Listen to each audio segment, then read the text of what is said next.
ಶ್ರೀಮದ್ವಿದ್ಯಾವಾರಿಧಿತೀರ್ಥಗುರುಭ್ಯೋ ನಮಃ. ಶ್ರೀಮನ್ಮಧ್ವವಿಜಯ ಪ್ರತಿಪಾದನೆ ಮಾಡತಕ್ಕಂತಹ ಶಂಕರ ಮಣಿಮಂತ ತತ್ವದ ಕುರಿತಾದ ಚರ್ಚೆ ನಡೀತಾ ಇದೆ. ಇದರಲ್ಲಿ ಬಂದ ಮೊದಲ ವಿಡಿಯೋಗೆ ಪ್ರತಿಕ್ರಿಯೆಯಾಗಿ ಒಬ್ಬ ಅದ್ವೈತಿಗಳು ಒಂದು ವಿಡಿಯೋವನ್ನು ಪ್ರಕಟ ಮಾಡಿದ್ದಾರೆ. ಅದರಲ್ಲಿನ ಒಂದೊಂದೇ ಅಂಶವನ್ನು ಕೈಗೆತ್ತಿಕೊಂಡು ವಸ್ತುನಿಷ್ಠವಾಗಿ ವಿಮರ್ಶೆ ಮಾಡ್ತಾ ಹೋಗೋಣ. ಮೊದಲಿಗೆ ಈ ಎಲ್ಲ ಚರ್ಚೆಗಳು ಗ್ರಂಥಗಳ ಮೇಲೆ ಆಧಾರಿತವಾಗಿ ನಡೀತಾ ಇರುವುದರಿಂದ ಆ ಗ್ರಂಥಗಳ ಕುರಿತು, ಮುಖ್ಯವಾಗಿ ಅದ್ವೈತದಲ್ಲಿ ಶಂಕರರ ಗ್ರಂಥಗಳು, ಅದರ ವ್ಯಾಖ್ಯಾನಗಳ ಬಗ್ಗೆ ಈ ಅದ್ವೈತಿಗಳು ಏನು ಹೇಳ್ತಾರೆ ಅನ್ನುವುದನ್ನು ಕೇಳೋಣ.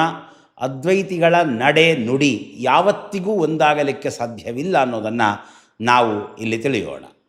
ಹಲವಾರು ಪಂಡಿತರು ಶಂಕರ ಭಗವತ್ಪಾದಾಚಾರ್ಯರು ಯಾವ ತತ್ವವನ್ನು, ಯಾವ ಅದ್ವೈತವನ್ನು ಉಪನಿಷತ್ ತತ್ವ ಎಂಬುದನ್ನು ತೋರಿಸಿಕೊಟ್ಟಿದ್ದಾರೋ ಅದನ್ನು ತೋರಿಸಲಿಕ್ಕಾಗಿ ಹಲವಾರು ವ್ಯಾಖ್ಯಾನವನ್ನು ಬರೆದಿದ್ದಾರೆ.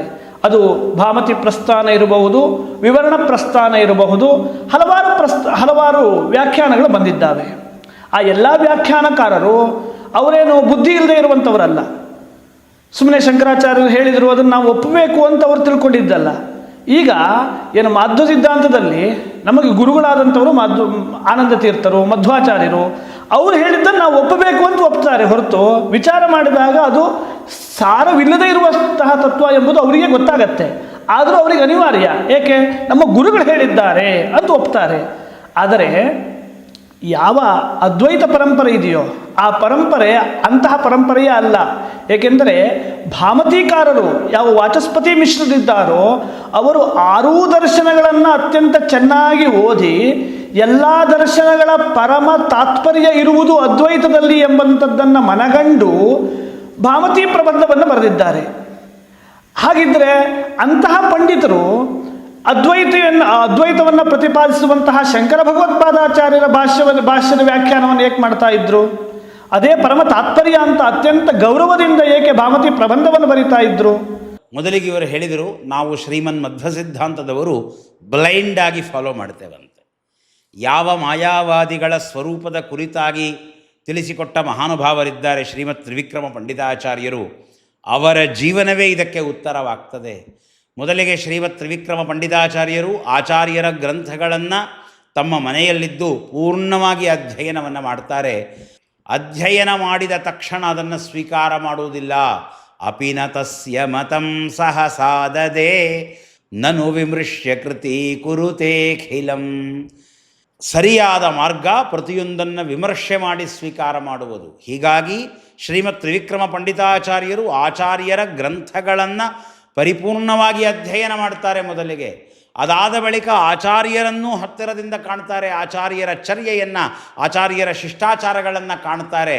ಅದಾದ ನಂತರ ತಂ ವಿಷ್ಣು ಮಂಗಲಗತಂ ಬಹುಲ ಪ್ರಬೋಧಂ ಪ್ರಾಪ್ಯಾಭ್ಯವಂದತ ತದಾ ಯುಗ ವಿಕ್ರಮರ್ಯ ಆನಂದದಂಸ ಚತುರಾನನಃ ಸ ಲಕ್ಷ್ಮ್ಯ ತತ್ವಂ ಪ್ರವೇತ್ತು ಮಮರೇಂದ್ರ ಇವಾಬ್ಜಯೋನಿಂ ಅಂತ ಆಚಾರ್ಯರ ಬಳಿಗೆ ಬರ್ತಾರೆ.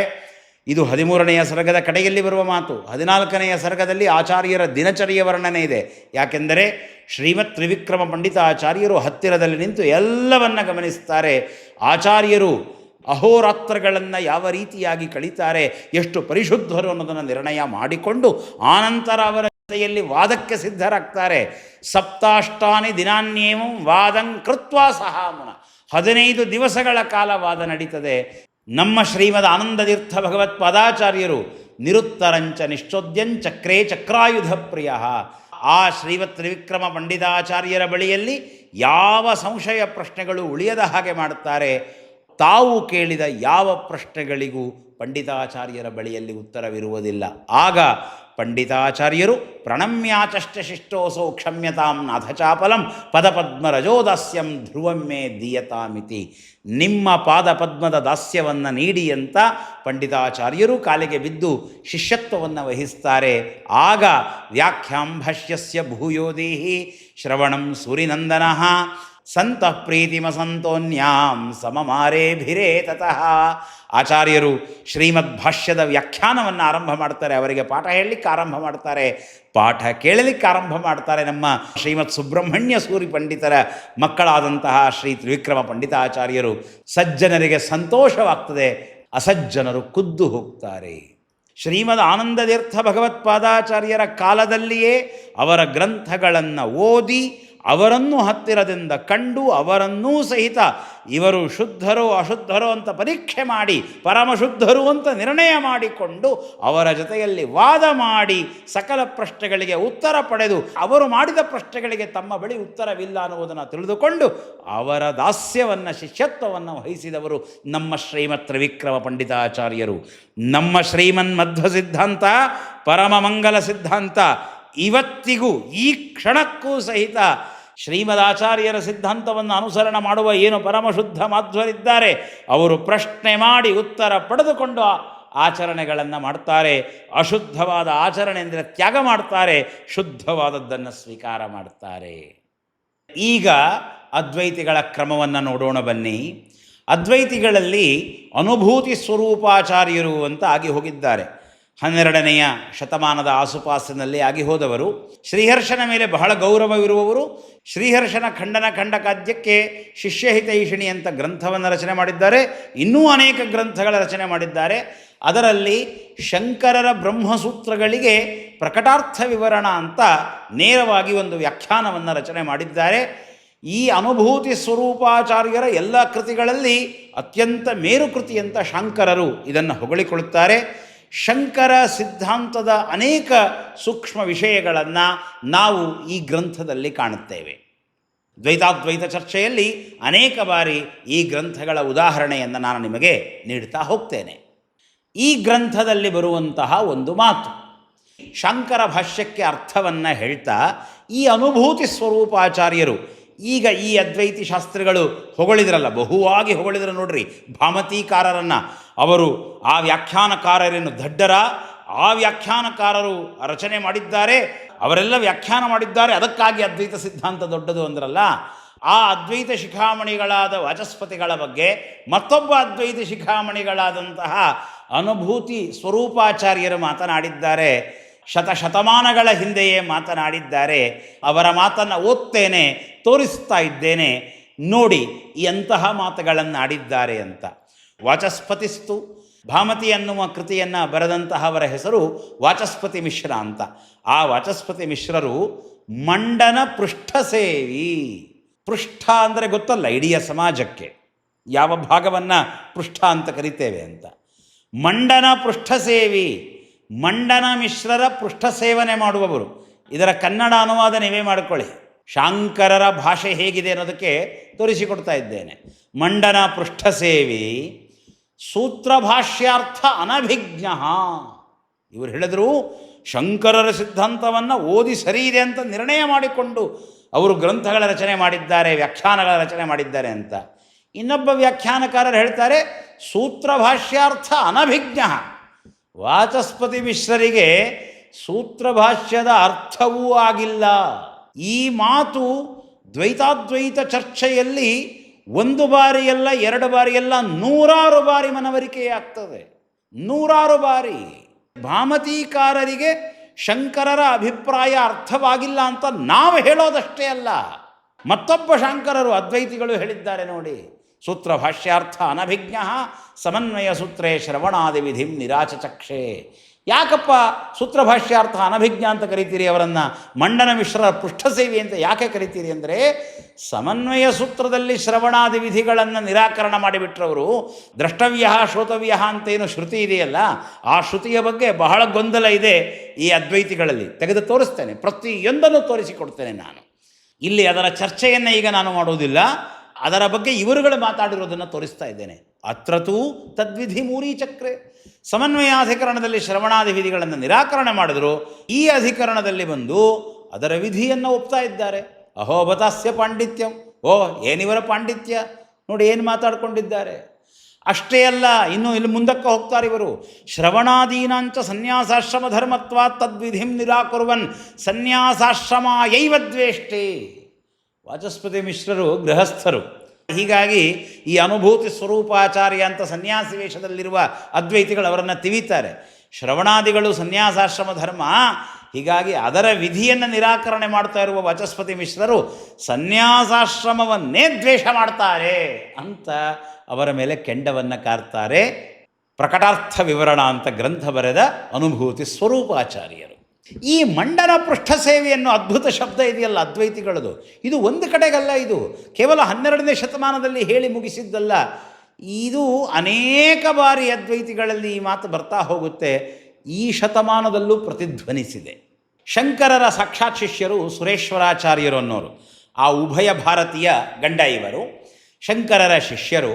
ಅವರು ಮಾನಸೋಲ್ಲಾಸ ಅನ್ನುವಂತಹ ಗ್ರಂಥವನ್ನು ರಚನೆ ಮಾಡಿದ್ದಾರೆ. ಅದಕ್ಕೆ ಮಾಧುರಿ ಅಂತ ವ್ಯಾಖ್ಯಾನವನ್ನು ಈ ಮಹೇಶಾನಂದಗಿರಿ ಸ್ವಾಮಿ ಎನ್ನುವವರು ರಚನೆ ಮಾಡಿದ್ದಾರೆ. ಅವರು ಅನೇಕ ಸಂದರ್ಭಗಳಲ್ಲಿ ಭಾಮತೀಕಾರರನ್ನು ನಿರಾಕರಣ ಮಾಡಿದ್ದಾರೆ. ಇಲ್ಲಿ ಬರೀತಾರೆ ನೋಡಿ, ಪರವರ್ತಿ ವೇದಾಂತ ದರ್ಶನ್ ಮೇ ವಾಚಸ್ಪತಿ ಮಿಶ್ರನೇ ಮಂಡನಕ್ಕೆ ಪೃಷ್ಠಸೇವಿ ಬನಕರ್. ನೋಡಿ ಅದೇ ಶಬ್ದ ಹೇಗೆ ಅನುವೃತ್ತವಾಗಿದೆ ನೋಡಿ. ಮಂಡನಕ್ಕೆ ಪೃಷ್ಠಸೇವಿ ಬನಕರ್ ಜೋ ಭಾಷ್ಯ ಸಂಪ್ರದಾಯ ಮೇ ಮತದ್ವೈಧಲಾಯ. ಭಾಷ್ಯದ ಸಂಪ್ರದಾಯ ಒಂದು ರೀತಿಯಾಗಿ ಬರ್ತಾ ಇತ್ತು, ಅದರಲ್ಲಿ ಭಿನ್ನಾಭಿಪ್ರಾಯ ಮೂಡಿಸಿದ್ದು ಮಂಡನ ಮಿಶ್ರರ ಪೃಷ್ಠಸೇವಕರಾದ ವಾಚಸ್ಪತಿ ಮಿಶ್ರರು ಅಂತಾರೆ. ಈಗ ಈ ಅದ್ವೈತಿ ಶಾಸ್ತ್ರಿಗಳಿಗೆ ಪ್ರಶ್ನೆ, ಭಾಮತೀಕಾರರನ್ನು ಅಷ್ಟೆಲ್ಲ ಹೊಗಳಿದ್ರಿ, ನಿಮ್ಮ ಮತದವರೇ ಹೀಗೆಲ್ಲ ಮಾತನಾಡಿದ್ದಾರಲ್ಲ, ಇದೆಲ್ಲದರ ಜ್ಞಾನ ನಿಮಗಿಲ್ಲವಾ? ವಾದರಂಗಕ್ಕಿಂತ ಬರಲಿಕ್ಕಿಂತ ಮುಂಚೆ ಇವೆಲ್ಲವನ್ನು ಓದಿಲ್ಲ ನೀವು? ಮತ್ತು ಇವತ್ತು ಅದ್ವೈತಿಗಳು ಮಾತನಾಡ್ತಿದ್ದಾರಲ್ಲ, ನಿಂದನೆ ಮಾಡಬಾರ್ದು. ಪೃಷ್ಠಸೇವನ ಅನ್ನೋ ಶಬ್ದಕ್ಕೆ ಇಂಗ್ಲೀಷಿನಲ್ಲಿ ಕನ್ನಡದಲ್ಲಿ ಏನಂತಾರೆ ಅಂತ ನಿಮಗೆಲ್ಲ ಗೊತ್ತಲ್ವಾ? ಅದ್ವೈತದೊಳಗೆ ಈ ರೀತಿಯಾದ ಸಮಸ್ಯೆಗಳಿವೆ. ಕೇವಲ ಇದು ಯಾವುದೋ ಶತಮಾನಗಳ ಹಿಂದೆ ಆಗಿ ಹೋದದ್ದಲ್ಲ.